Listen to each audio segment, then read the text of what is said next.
So I'm from Peak Games. I flew all the way over from Turkey, Istanbul, and I love Singapore from what I've seen so far.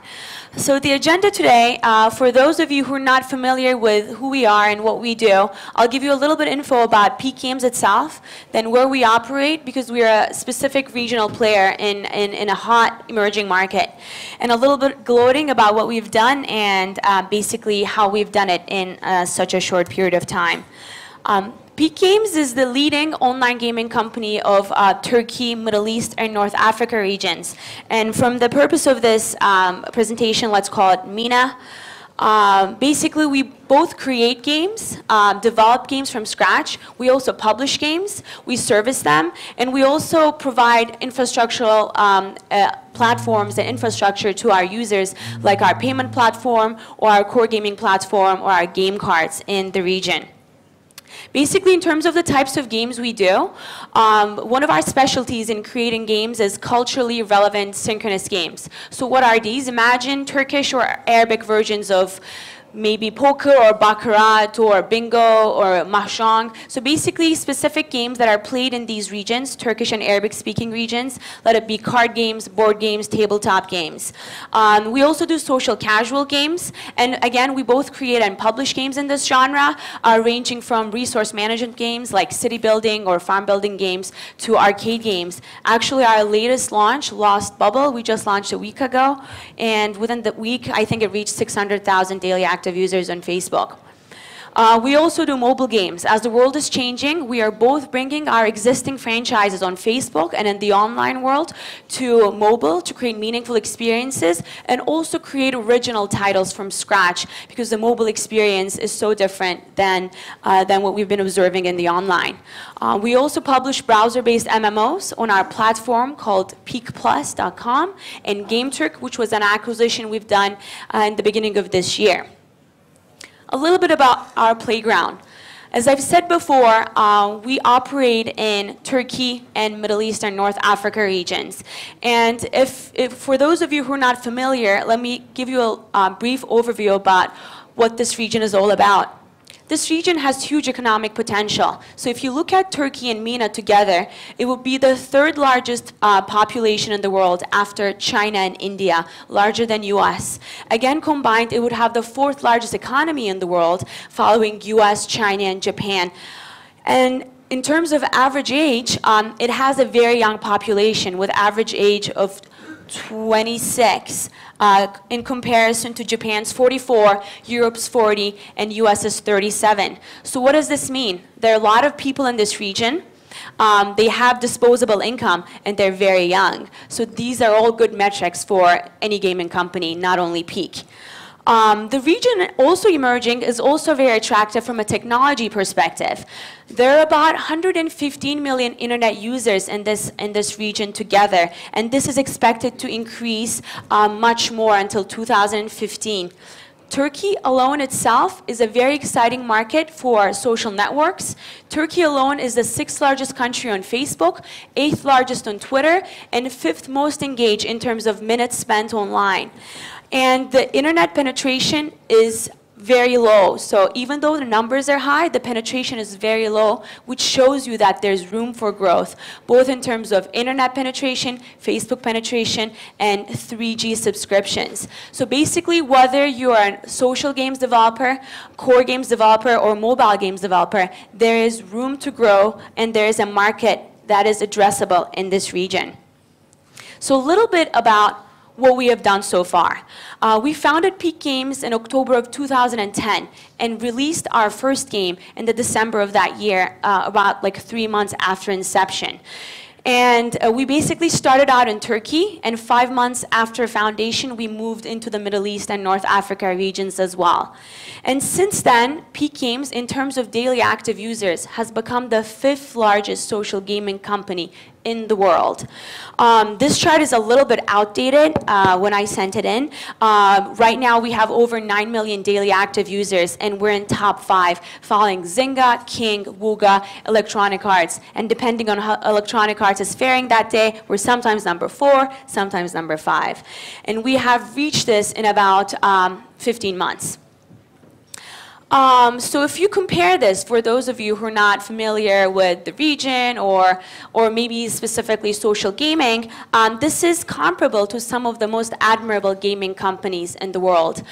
If you look at some of our competitors and peers from around the world, especially in the US, we're much bigger, significantly bigger than Playdom, Digital Chocolate, RockQ, and CrowdStar. And for those of you other techies, if we compare this type of growth to some other really hot technology companies like Foursquare, Pinterest, that are so applauded for their fast growth, you can see that by just riding the wave and providing service in these emerging markets, it is actually possible to grow much faster. And the last tidbit, last show off that I'm going to show you before we move into the juicy stuff, if you look at the time we took to reach 10 million monthly active users, that is actually much faster than what Twitter and Facebook took to actually get to similar numbers. Obviously, they're much bigger right now, but that shows you the type of speed and basically growth rate we've had in our first year and a half. So just wrap up, right now Peak Games is about 150 people. We have 6 offices around the world: Istanbul, Ankara, Jordan, Saudi Arabia, Berlin, and Barcelona. We have games on Facebook, our own browser platform, peakplus.com, for our core games only, and then on mobile.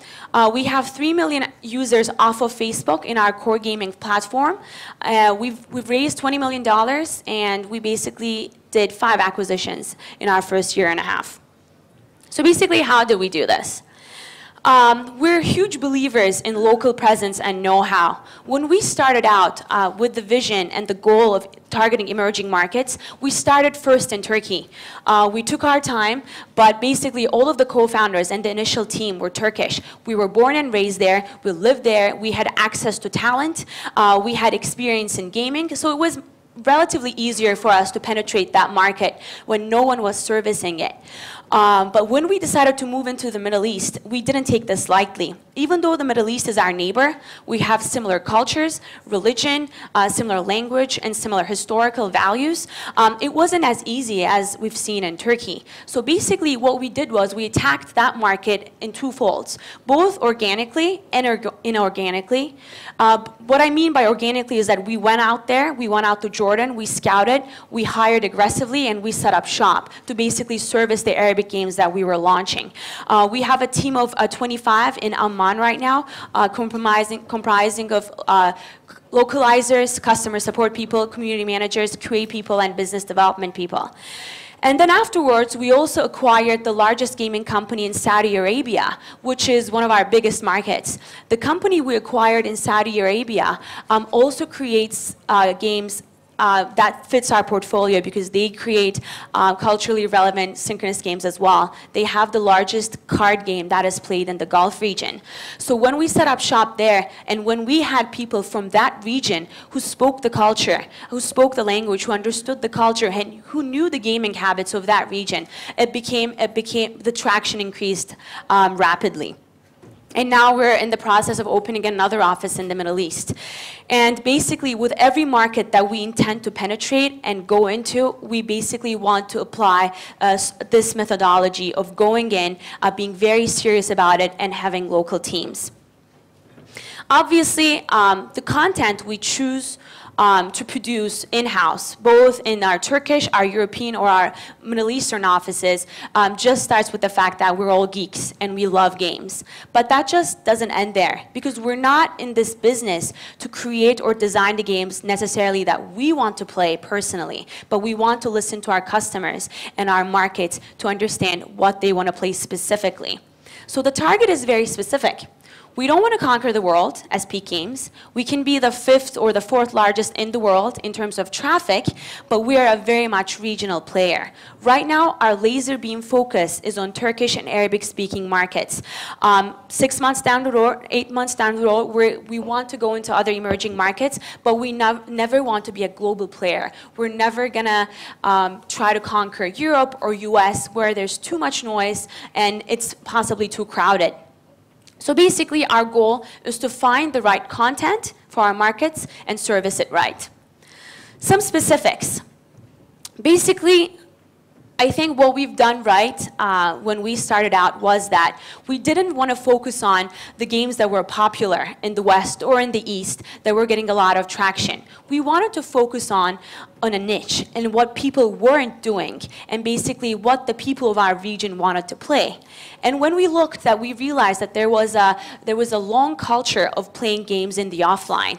These card games, tabletop games, or board games that people played in the physical world for ages. They would come together in houses or what we call coffee shops in our region to play these games all day long. This like ranging from housewomen to unemployed men to the elder people to the young people getting together in university campuses to just pass time. So when we brought these games to the online world and used the open graph and the virality and social measures of Facebook, they became instant hits. So right now, one of our flagship products, OK, which is a tabletop game, it is basically installed by every 1 out of 2 people who's on Facebook in Turkey right now. So that is a 50% penetration for basically Turkish Facebook population. And it's one of the most famous games in the region.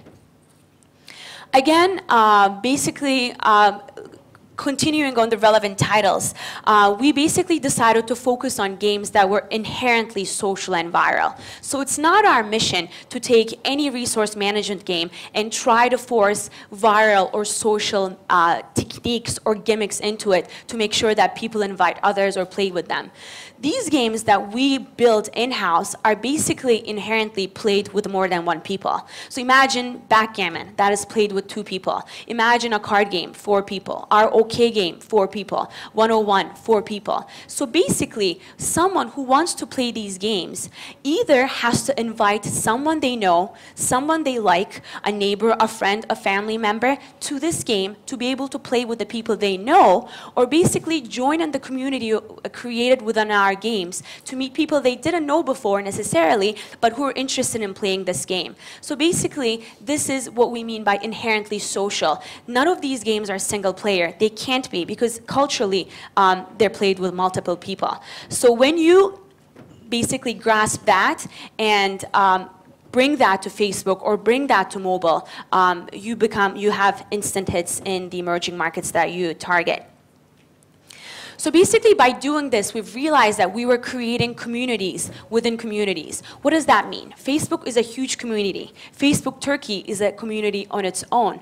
But our games within Facebook Turkey were becoming simple communities where people were coming in, opening up chat rooms, opening up special themed playrooms to be able to not only play the game, but at the same time talk to each other, send virtual gifts to each other, like Turkish tea or Arabic coffee, like they would do in the physical coffee shops, and just have a meaningful conversation experience as they were playing this game that was so dear to their history and culture. Basically, this is an important aspect in a lot of the emerging markets, not only Turkey and MENA. Because in some of the emerging markets, us people don't have the liberties that a lot of people in EU or in America might have. It's not as easy to go out to a cafe or a bar and meet someone and have a meaningful experience. Because either the cultures are fragmented, everyone's so far, the infrastructure isn't there, or the culture doesn't really permit a bachelor woman and a bachelor man to just meet up and have just a friendly conversation. That is just so simple. So when you provide them a medium to not only play a game, but talk to each other and connect, it becomes actually really valuable for them just socially as well. Games as a service.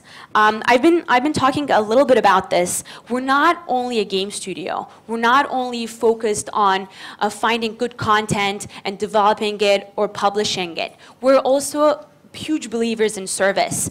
The process of game maintenance and game running for us starts actually after we launch the game. The 4-month or 6 or 8-month period that is before the game launch, that involves the game creation process, is mechanical. A lot of people around the world with the right talent can do this, with the right talent and right experience. You try, you fail a couple times, but after a while you'll get it. So what makes you different in a world where everyone now has the opportunity or potential to create good games? You have to service them right. So basically, for one of our popular games in the Middle East, which is called Al-Mazra Saida, which means happy farm, that is actually the second largest farm game in the world after Zynga's Farmville, with 3 million daily active users, only denominated in Arabic language in Middle East and North Africa regions. So basically for that game, if you log in, it looks very much different than the farm game of a Western company or Western gaming company. The avatars, the characters in the game look Arabic, like that guy over there, looks Saudi, and every day we get hundreds of tickets from our Egyptian players asking us why that guy looks Saudi and not Egyptian. Instead of generic buildings, we have very culturally relevant buildings. We have a mosque in the center of our farm, which is very culturally relevant in the Middle East because you have mosques everywhere, in the city, in the farm, in the suburbs. Basically the animals, the crops, the dishes, the references, they're all Arabic. So we have hummus in there, we have shisha, we have people who basically eat certain types of crops. And in these games, we don't celebrate Christmas or Easter or Halloween, but instead we celebrate Ramadan or Eid or the Freedom Day of Egypt or Gulf region. So basically, when you pay attention to these small details, as Brian before me was talking about internationalization and having cultural elements and local elements from each different country. We try to do this, and we focus extremely heavily for all of our products. And we have the luxury of doing so because we don't denominate in 19 different languages and 19 different cultures. We target 30 plus different countries in the region, but we have a common denominator, common culture, common language, common history, and shared experiences. So we can have really, really focused products. And that's what I advise a lot of the gaming companies who target emerging markets to do.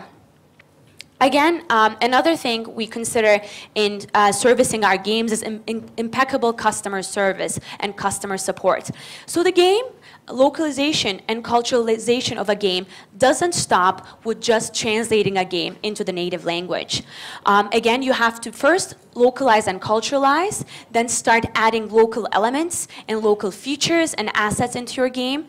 And then afterwards, you have to be able to talk to your people in their native language and solve their problems instantly in their time period.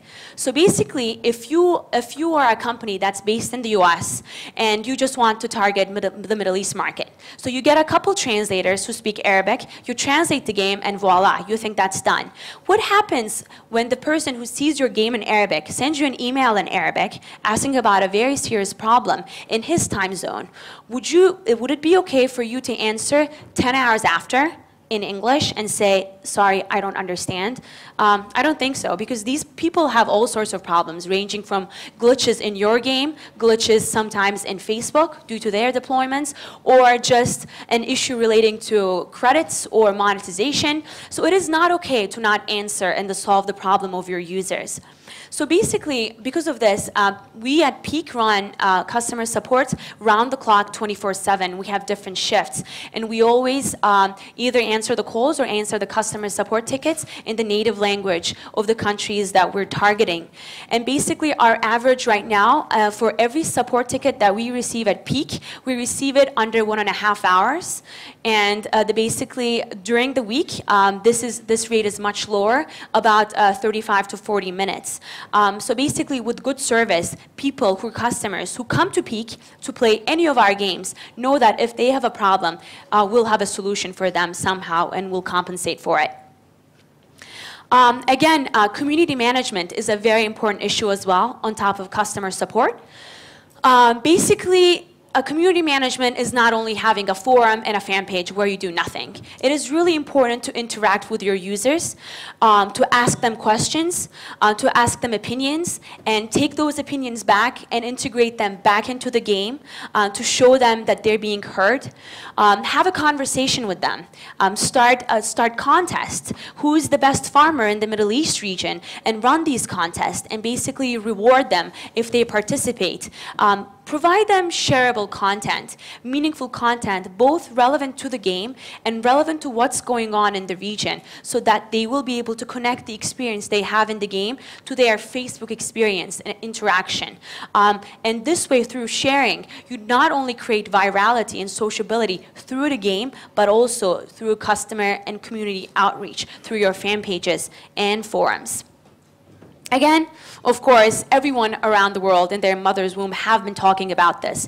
Data speaks. I think all of you know this. So at Peak, we're also huge believers in data.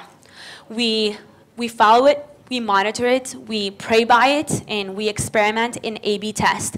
It is one of the most fun experiences we have. It has become a very useful tool, A/B testing.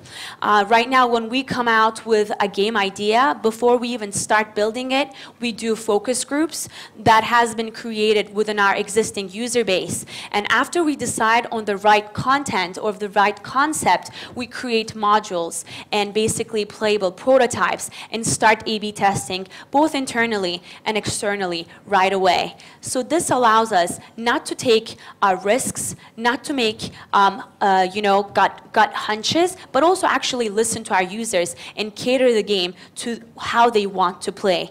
When I say data, I'm not talking about, oh, use data in such a way to milk your customers, in the short period of time you have. No, we basically use the data to increase the lifetime of our users.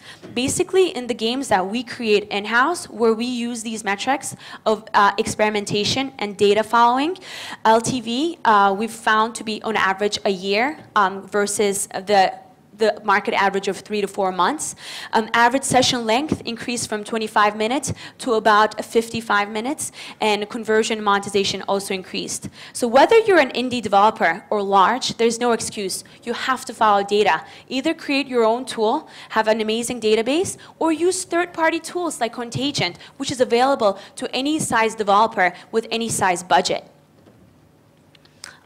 Network effect. So how we grew with Peak, it was, I always say, right people, right team, and right time, basically. It's not because we were amazing. It was just because Turkey and Middle East was an amazing place to be at that moment. I think if we bring the exact Peak team right now and face what we have created, I think we would still struggle against ourselves. Because after a while, when you target these emerging markets, you create a loyal user base over Facebook, over browser platforms, if you have your own platforms, over mobile. So right now, since inception, over a year and a half, we've actually experienced over 95 million installs in all of these different distribution platforms that we have been seeing. So after this ripple effect, after you hit this threshold, when you create a brand and when you create a network of games and users in emerging markets, you'll find them to be more loyal because not a lot of people are going to be servicing them right like the way you do and provide the relevant content. So in short, what we do is we listen to our people, we invest time and money and effort into understanding them and by being there. And we try to deliver what they want and hope that works. Thanks so much, guys.